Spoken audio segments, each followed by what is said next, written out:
नमस्कार, मैं हूं राज ठाकुर, आपके साथ बुलेटिन की शुरुआत कर रहे हैं यमुनानगर से खबर के साथ। युवक की पिटाई का वीडियो वायरल हो रहा है। बदमाशों ने लाठी डंडों से पीटा है। सड़क किनारे अधमरा छोड़कर फरार हुए आरोपी। बता दें कि हमले की तस्वीरें वायरल हो रही है। युवक ने नशे के खिलाफ आवाज उठाई थी, जिसके बाद उसकी जमकर पिटाई की गई। यमुनानगर से ये तस्वीरें सामने आई है। देख लीजिए इस युवक की कैसे आधा दर्जन के करीब युवा पिटाई करते हुए बेशर्मी की ये तस्वीरें जो साफ तौर पर दिखाई दे रहा है। अधमरा युवक सड़क पर लेटा रहा, उसे जमकर पीटते रहे युवक। और इन तस्वीरों में आप देख पाएंगे कि बाइक सवार कुछ युवक एक अधमरे युवक को और पीटते हुए। जी हां, ये युवक इनके लाठी डंडों के बाद बेसुध हालत में पड़ा है और बुरे तरीके से डंडे पर डंडे बरसाए जा रहे हैं। लाठी और डंडों के साथ बुरे तरीके से हमला किया जा रहा है, लेकिन ये युवक बेसुध हालत में ही यहां पर पड़ा हुआ दिखाई दे रहा है। ऐसे मामले सवाल उठाते हैं मानसिकता पर। बताया यह जा रहा है कि नशे के खिलाफ आवाज उठाई थी तो इस युवक का यह हाल किया गया। बहरहाल पूरे मामले की हकीकत है क्या, पूरे मामले की सच्चाई है क्या, यह भी जानना बेहद जरूरी।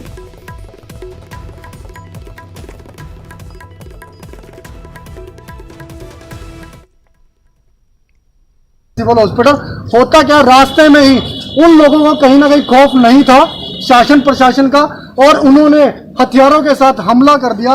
उस भाई की टांग में गोलियां भी लगी हैं और उसकी दोनों बाजुओं पे तलवारें भी हैं। अगर ये सदर थाना या यहाँ का प्रशासन कार्रवाई कर देता तो इतना कुछ ना होता। वो हमने उसमें मुकदमा number 614 date 2/7 under section 148 149 323 506 307 IPC वह 25/54 आर्म्स एक्ट थाना शहर जगाधरी दर्ज कर दिया है।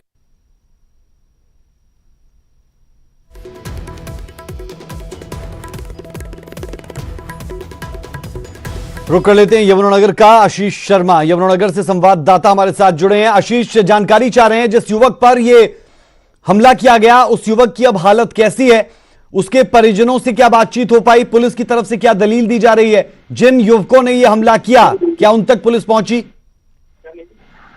जी बिल्कुल, इसमें परिजनों से बात हुई है। परिजनों का ये कहना है कि जिस इलाके में उनका घर है उस इलाके में ये उनके पड़ोस में रहने वाले हैं जो हमलावर हैं, और इन्होंने जो घायल युवक है उसने उनके खिलाफ शिकायत दी थी सीएम विंडो पर और पुलिस पर कि ये लोग वहां पे अवैध रूप से स्मैक बेचते हैं और नशे का कारोबार करते हैं, जिसके रंजिशन उन्होंने इसके साथ इनको घेर के इनके ऊपर हमला किया और इनको डंडों और सरियों से पीट पीट के अधमरा करके वो लोग फरार हो गए।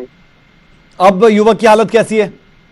युवक की हालत बेहद नाजुक है और वो निजी अस्पताल में जिंदगी मौत के साथ जूझ रहे हैं और डॉक्टर उनके इलाज में लगे हुए हैं।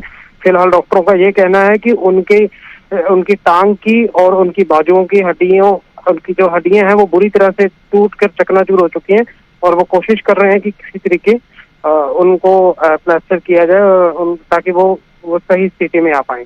बिल्कुल, स्थिति शर्मनाक है। आशीष, जानना चाह रहे हैं पुलिस की तरफ से क्या दलील दी जा रही है और क्या इन आरोपियों में से किसी को हिरासत में लिया गया हो, गिरफ्तारी हुई हो, पहचान हुई हो? कौन थे ये? जी, इन लोगों की पहचान हो चुकी है क्योंकि इन नामजद लोगों के खिलाफ रिपोर्ट दर्ज हुई है और इसमें कुछ लोग नामजद हैं, कुछ लोग उनके अन्य साथी हैं, और जिन लोगों के खिलाफ नामजद रिपोर्ट दर्ज हुई है उनके घर में लगातार पुलिस दबिश दे रही है और वो लोग घर से फरार हैं।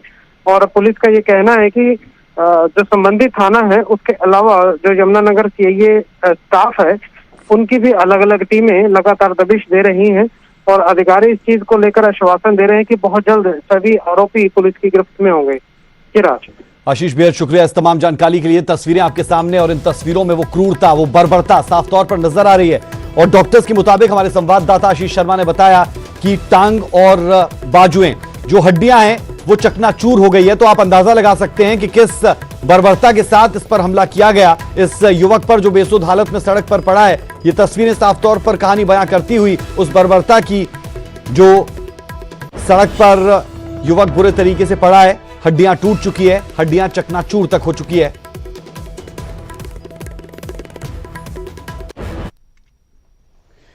खबर पंचकुला से फरार दुष्कर्म का आरोपी गिरफ्तार। पुलिस की नाक के नीचे से फरार हुआ था आरोपी। नाबालिग के साथ दुष्कर्म का आरोप है। थोड़ी देर में कोर्ट में पेश करेगी पुलिस। बड़ी खबर हम अपने दर्शकों के साथ साझा कर रहे हैं। बता दें आपको, पंचकुला से बड़ी खबर, फरार दुष्कर्म का आरोपी गिरफ्तार हो चुका है। पुलिस की नाक के नीचे से ये आरोपी फरार हुआ था। नाबालिग के साथ दुष्कर्म का इस पर आरोप है। थोड़ी देर में कोर्ट में इसे पेश किया जाएगा। पहले इसे गिरफ्तार किया गया था, फिर ये भागने में कामयाब रहा और अब एक मर्तबा फिर इस आरोपी को पुलिस ने गिरफ्तार कर लिया है। आरोप नाबालिग के साथ दुष्कर्म का।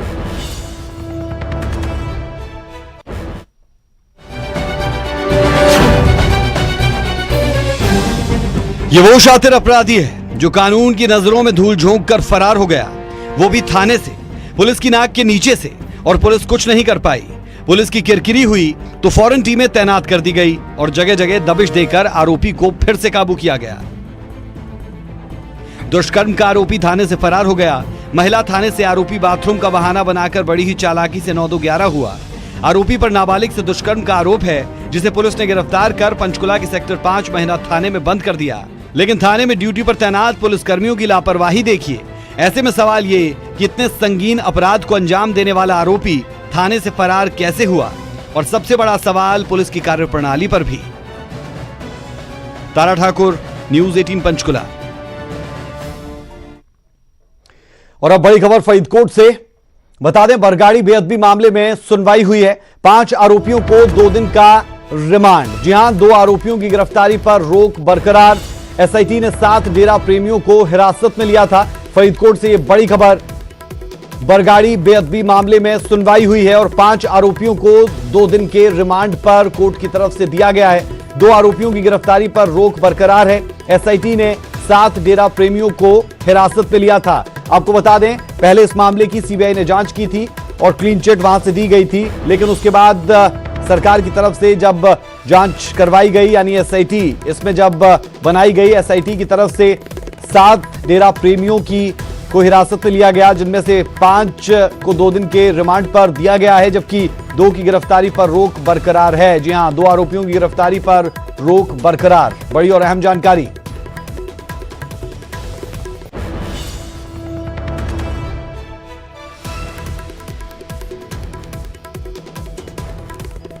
चलिए रुक कर लेते हैं फरीदकोट से संवाददाता नरेश सेठी का। नरेश, जानना चाह रहे हैं इस मामले में जो 5 आरोपी है जिन्हें 2 दिन के रिमांड पर भेजा गया, पुलिस रिमांड पर उन्हें भेजा गया, और जो 2 आरोपी बचते हैं जिनकी गिरफ्तारी पर रोक बरकरार रही है, किस ग्राउंड पर उनकी गिरफ्तारी पर रोक बरकरार रही?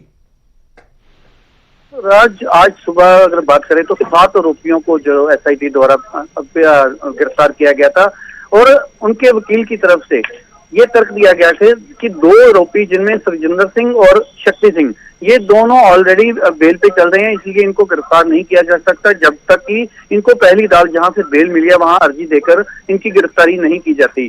तो इनके द्वारा एसआईटी द्वारा ऐसी कोई अर्जी नहीं दी गई थी, और अदालत में खुद एसआईटी द्वारा माना गया कि इनकी जमानत पहले होने के चलते हमारे नोटिस में ऐसा कुछ भी नहीं था, जिसके बाद अदालत की तरफ से उन दोनों की गिरफ्तारी जो रद्द कर दी गई है, और अब जो 5 आरोपी बचते हैं उनको 2 दिन के लिए पुलिस रिमांड पर भेज दिया गया। जी राज। चलिए, बेहद शुक्रिया इस जानकारी के लिए। तो एसआईटी ने 7 डेरा प्रेमियों को सुबह हिरासत में लिया और शाम होते होते 2 की गिरफ्तारी पर रोक बरकरार रही, जबकि 5 आरोपियों की पुलिस रिमांड पर दिया गया है।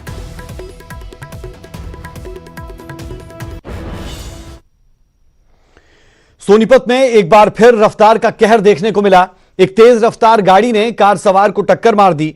हादसे में मौके पर ही 3 लोगों ने दम तोड़ दिया, जबकि चौथा शख्स जिंदगी और मौत की जंग लड़ रहा है।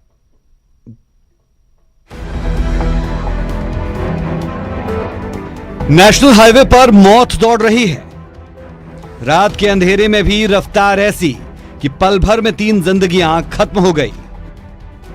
हादसा कैसे हुआ यह भी आपको दिखाएंगे। हादसा कितना भयानक था पहले वो देखिए। कार के परखच्चे उड़ गए, अगला हिस्सा चकनाचूर हो गया। अब आपको सीसीटीवी में कैद हादसे का वीडियो दिखाते हैं। देखिए कैसे तेज रफ्तार गाड़ी कार को टक्कर मारते हुए सीधे आगे निकल जाती है। इससे पहले कि कार सवार संभल पाते, मौत सामने खड़ी थी। सर, इसमें स्विफ्ट गाड़ी है लाल रंग की। इसमें 3 डेथ हैं, 2 लड़के हैं, 1 युवती है। एक्सपायर होने वाले लड़कों का नाम है जी तुषार और राजीव, लड़की का नाम है रिया। और एक घायल भी बताया जा रहा है। घायल ललित है। ये अभी तो उसकी फुटेज वगैरह देखेंगे, रात के 2:30 बजे की बात है, और उसके आधार पर जो कार्रवाई। कार सवार दिल्ली के रिठाला के रहने वाले थे जो मुरथल आ रहे थे, लेकिन सोनीपत के पास तेज रफ्तार गाड़ी ने कार को टक्कर मार दी। एक युवती समेत 3 लोगों की मौके पर ही मौत हो गई। वहीं एक शख्स को गंभीर हालत में अस्पताल में भर्ती करवाया गया है। फिलहाल पुलिस को उस ड्राइवर की तलाश है जो यमराज बनकर अपनी गाड़ी को बेखौफ दौड़ा रहा है। नितिन अंतिल, न्यूज़ 18 सोनीपत। दिल्ली से दिल को दहला देने वाली तस्वीरें सामने आई। दरअसल एक कार चालक महिला को जोरदार टक्कर मारता है। भीड़ इकट्ठा होने लगती है। लोग घायल महिला को बचाने के लिए भागते हैं, लेकिन तभी हैवान कार चालक कार को आगे बढ़ा देता है। घायल महिला कार के पहिए में घसीटती आगे चली जाती है और आगे जाकर महिला सड़क पर बदहवास पड़ी मिलती है। आरोपी कार चालक दिल्ली पुलिस में सब इंस्पेक्टर है। बताया जाता है कि आरोपी सब इंस्पेक्टर इस घटना के वक्त नशे में था। फिलहाल पुलिस ने उसे गिरफ्तार कर लिया है। उधर पीड़ित महिला अस्पताल में भर्ती है। ये तस्वीरें आप देख लें, जहां पर एक गाड़ी एक महिला को टक्कर मारती है, महिला नीचे गिरती है, जिसके बाद कुछ लोग उसे संभालने लगते हैं, लेकिन अभी महिला को वो लोग गाड़ी की जद से दूर भी नहीं ले गए थे कि तभी कार चालक के सिर पर खून सवार हो जाता है और वो वहां से भागने के इरादे से महिला को पहले एक टायर के नीचे और फिर दूसरे टायर के नीचे लेता है। उसकी टांग और कमर के ऊपर से गाड़ी जाती है। आप देख पाएंगे एक बाइक, यहां पर बाइक सवार शख्स बाइक से उतरता है, अपनी बाइक को थोड़ा दूर करता है। लोग कोशिश करते हैं उस हैवान को रोकने की जिसने इस महिला को गाड़ी के नीचे घसीटा, टक्कर मारी और उसके बाद वहां से रफ्फू चक्कर हो गया। सवाल ये, मानवता, इंसानियत किस तरीके से दम तोड़ती हुई ऐसी तस्वीरें बताती है। और ऐसे इंसान जिन्हें जानवरों से भी बदतर कहा जाए तो गलत नहीं होगा, नशे में धुत इस सब इंस्पेक्टर को पुलिस ने गिरफ्तार कर लिया है।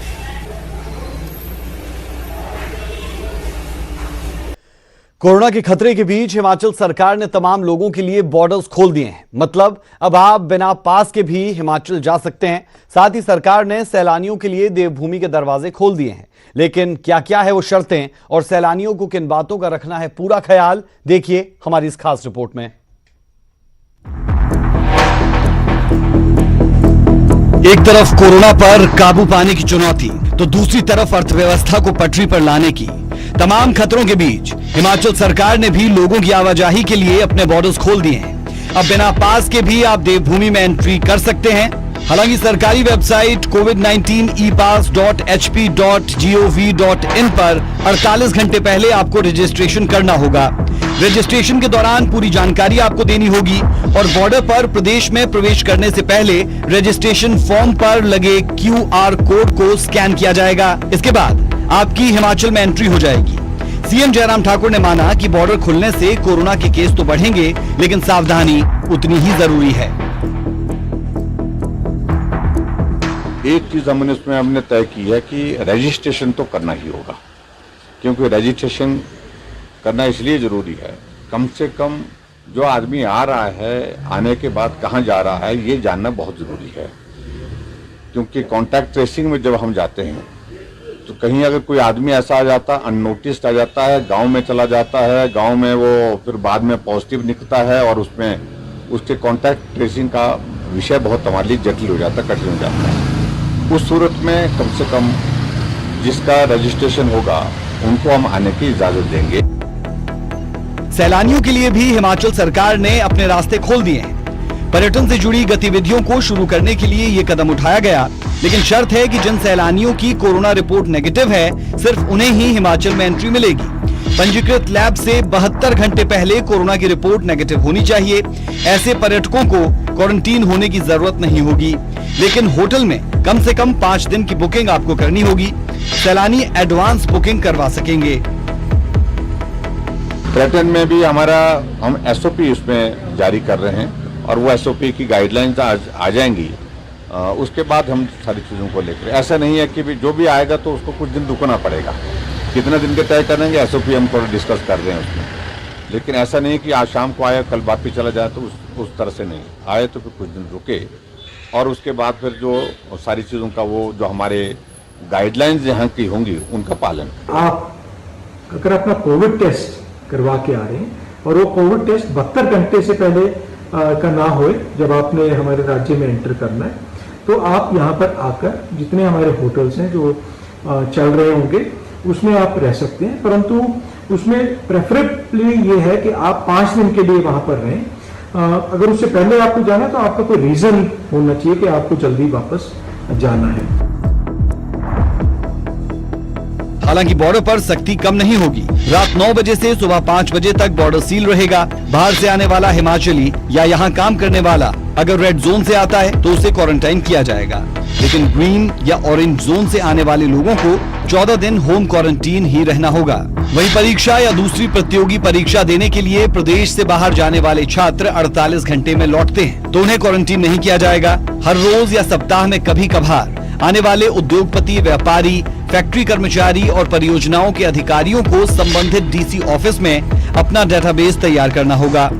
बंदिशें बेशक धीरे धीरे खत्म हो रही है, लेकिन हमें ये नहीं भूलना चाहिए कि कोरोना अभी खत्म नहीं हुआ है। इसीलिए तमाम गतिविधियों के बीच 2 गज की दूरी कभी ना भूलें। प्रदीप ठाकुर के साथ रेशमा कश्यप, न्यूज 18 शिमला। खबर गोहाना से है। सीएम मनोहर लाल ने कोविड वार्ड का जायजा लिया है। भगत फूल सिंह महिला मेडिकल कॉलेज पहुंचे मुख्यमंत्री। कोविड वार्ड का पीपीई किट पहनकर जायजा लिया। ये बड़ी खबर आपको हम बता रहे हैं गोहाना से। सीएम मनोहर लाल ने कोविड वार्ड का जायजा लिया है और जब कोविड वार्ड का जायजा लिया तो पीपीई किट भी इस दौरान पहनी। तस्वीरें भी आप देख लें, न्यूज 18 पर ये तस्वीरें आप देख पा रहे हैं जहां पर गोहाना में सीएम मनोहर लाल पहुंचे और पीपीई किट पहनकर कोविड वार्ड का जायजा लेने के लिए जाते हुए ये उनके कोविड वार्ड में जाने की तस्वीरें हैं। और उसके बाद जब वो कोविड वार्ड में पहुंचे तो वहां पर पहुंचने के बाद वो लोगों से भी मिले, लोगों से मिलकर उनका हालचाल जाना। गोहाना से ये तस्वीरें सामने आई। भगत फूल सिंह महिला मेडिकल कॉलेज खुद मुख्यमंत्री पहुंचे और इस दौरान उन्होंने स्थिति का जायजा लिया कि क्या कुछ वहां पर चल रहा है। गोहाना से संवाददाता सुनील जिंदल हमारे साथ जुड़े हैं। सुनील, अपडेट चाह रहे हैं इस मामले पर। सीएम खुद पहुंचे भगत फूल सिंह मेडिकल कॉलेज और कोविड वार्ड का जायजा लिया।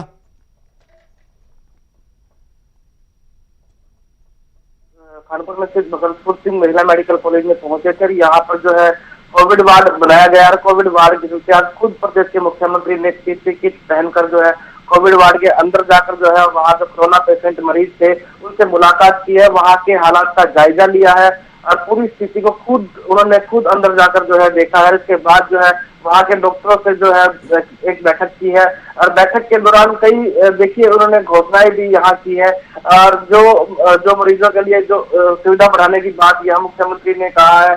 इसके अलावा और भी जो कोई दिक्कत यहाँ उनको लगी उसको भी दुरुस्त करने की बात यहाँ मुख्यमंत्री ने कही है। इसके अलावा चिकित्सकों का हौसला बढ़ाते हुए उन्हें पदोन्नति का भी तोहफा देने की बात यहाँ मुख्यमंत्री द्वारा की गई है। एक बड़ी बात है कि प्रदेश के मुख्यमंत्री जो है सही जब खुद पीपीई किट पहनकर एक कोविड वार्ड में पहुंचकर जो है मरीजों का हालात का जायजा ले रहे हैं। जी बहुत शुक्रिया सुनील इस तमाम जानकारी के लिए। तो खुद सीएम पहुंचे कोविड वार्ड में और मरीजों का हालचाल जाना, उनसे बातचीत की, पीपीई किट पहनकर कोविड वार्ड का जायजा लिया सीएम मनोहर लाल ने।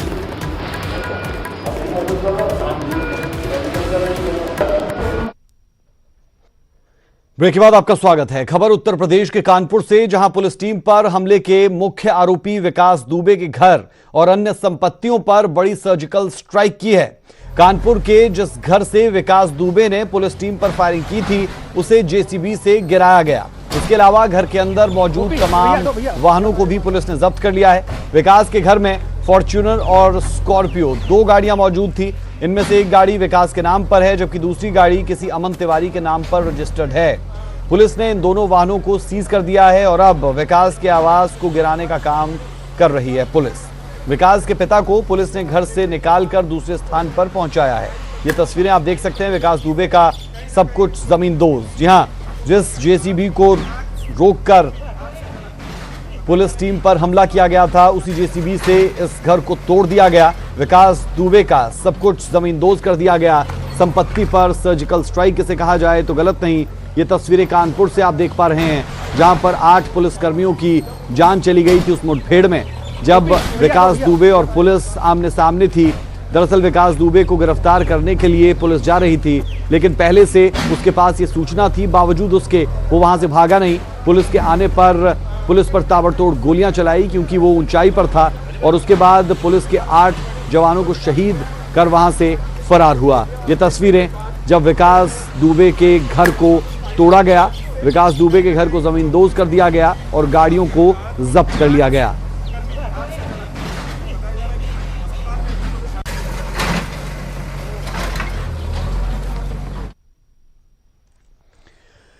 कोरोना ने दुनिया भर के देशों की अर्थव्यवस्था को गर्त में धकेल दिया है। करोड़ों लोग की नौकरियां चली गई है, बेरोजगारी बढ़ गई है। पीएम मोदी ने भी इस संकट को अवसर में बदलने के लिए लोगों को आत्मनिर्भर बनने का संदेश दिया। हमीरपुर में विदेश से लौटे एक युवक ने आत्मनिर्भर भारत की मिसाल पेश की। ये रिपोर्ट देखिए। आत्मनिर्भर बनकर ही मंदी की मार और बेरोजगारी दूर हो सकती है। कोरोना काल एक बड़ी चुनौती है और इसके बुरे प्रभाव से कोई अछूता नहीं है, लेकिन कैसे अवसर पैदा कर आगे बढ़ा जा सकता है, ये सिखा रहे हैं हमीरपुर के 2 युवा, जो आज न सिर्फ इलाके के युवाओं के लिए मिसाल हैं, बल्कि देश के बाकी युवाओं को भी नई राह दिखा रहे हैं। हमीरपुर में विदेश से लौटे युवा ने आत्मनिर्भर भारत की कहानी पेश की। कोरोना काल में विदेश में नौकरी चले जाने के बाद अपने घर गांव में आकर आत्मनिर्भरता से काम शुरू किया, जिसे देखकर आज सभी दंग हैं। सनाही के Vipin Kumar British virgin island से वापस अपने घर लौट आए। विपिन ने मिट्टी का ओवन तैयार कर उसमें पिज्जा बनाने का काम शुरू किया था। धीरे धीरे पिज्जा की डिमांड बढ़ गई। मेरी मैनेजमेंट की बैकग्राउंड है, मेरे भाई ललित उनकी शेफ की बैकग्राउंड है। हम मिलकर बैठे, हमने एक आइडिया निकाला कि हम कम से कम कॉस्ट में, बिकॉज पिज़्ज़ा अगर आपने खोलना है उसमें 3-4 लाख रुपए का लगता है सामान। एक ओवन ही आपका 90,000 से ऊपर का आ जाता है, तो हमने ओवन ही सबसे महंगी चीज़ है, उसको ही हमने जीरो कर देना है। हम मिट्टी पे आए, हमने मिट्टी से लोकल मिट्टी ली, लोकल रेत ली, लोकल तूड़ी ली, उसी से ही बनाया हमने ये। और उसको बनाने के लिए हमारी लगी सिर्फ 2300 रुपये की इन्वेस्टमेंट। बाकी की चीज़ें हमारी बिल्कुल बेसिक ही हैं, हमने कोई ज़्यादा कुछ इसमें किया नहीं है। बता दें कि कोरोना वायरस के कारण दुनिया के कई देशों में जिंदगी ठहर सी गई। भारत भी इससे अछूता नहीं रहा, लेकिन विपिन ने इस संकट को अवसर में बदल दिया। उसका साथ दिया चचेरे भाई ललित ने, जो अमृतसर के वाघा बॉर्डर के पास एक होटल में चीफ एग्जीक्यूटिव शेफ के तौर पर काम कर रहा था। आज दोनों की मेहनत रंग लाई है और अच्छी कमाई हो रही है। बड़ी खुशी की बात है कि हमारे भाई विपिन जी और ललित जी, जो बाहर विदेशों में होटल में मैनेजर और चीफ शेफ के नाम से जाने जाते थे, वहाँ भी इनके नाम का डंका था। आज इन्होंने हमारे गांव में आकर एक अच्छी व्यवस्था से जो पिज़्ज़ा हट खोला हुआ है, उसके रोजगार को अपनाया हुआ है। तो मोदी जी के कहने पर जो बार बार कहते हैं कि अपना रोजगार अपनी स्किल से पैदा करो, वो इन्होंने इस गांव में आकर एक मिसाल पैदा की हुई है। ये वक्त निराशा का नहीं, बल्कि आशावादी रहकर अपने असली हुनर को पहचानने का है। तभी संकट को सुनहरे अवसर में बदला जा सकता है और नए भारत का निर्माण संभव हो सकता है। जसवीर कुमार, न्यूज़ 18 हमीरपुर।